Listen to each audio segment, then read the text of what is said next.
Un applauso agli amici di Tertenia. Vi chiediamo di trattenervi un attimo perché c'è un piccolo omaggio da parte del gruppo Sant'Anna, organizzatore di questa 7ª edizione di Ballusa Mucadori e Berritta.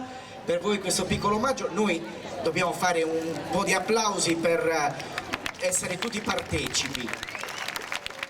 Grazie agli amici del gruppo dell'associazione Launetta Stertenia e dall'ascolto dello strumento più antico del Mediterraneo ora passiamo al mondo della coreutica. Il modo di ballare dei sardi è un modo particolare, è un ballo molto composto, molto austero. Esistono numerose testimonianze antiche che raccontano del modo di ballare dei sardi, che è molto diverso dai balli dell'est europeo o anche del sud Italia, e stasera però avrete modo di vedere quanto possono variare i balli in base all'area geografica. L'applauso in questo momento per i padroni di casa, il gruppo Sant'Anna di Tortolì.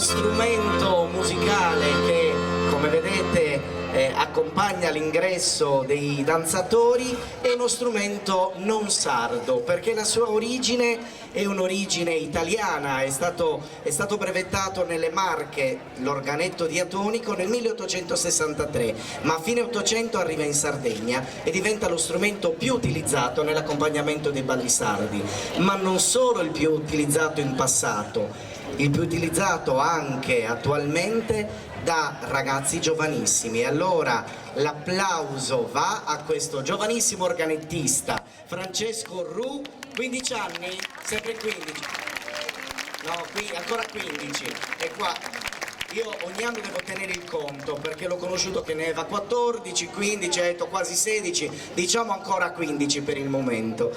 Gli amici del gruppo di Tortolì ci propongono due balli del repertorio che appartiene al gruppo ma che attinge a quella che era la tradizione popolare del paese, appunto, nel quale ci troviamo oggi e che ci ospita. Apriranno con Su ballo antigu, ossia la riproposizione dell'antico ballo del paese, e a seguire invece ci proporranno Su balludundu. Stasera sentiremo più volte parlare di balludundu, che significa semplicemente ballo in cerchio. Ballo in cerchio non si identifica però con il passo, perché fa riferimento al cerchio rotante e quindi alla coreografia, ma non al passo, ma poi avremo modo di parlarne in maniera più specifica durante la serata. Vi lascio in compagnia dell'organetto di Francesco Ru del gruppo Sant'Anna di Tortolì, che apre la sua esibizione con Su ballo antigu. A voi!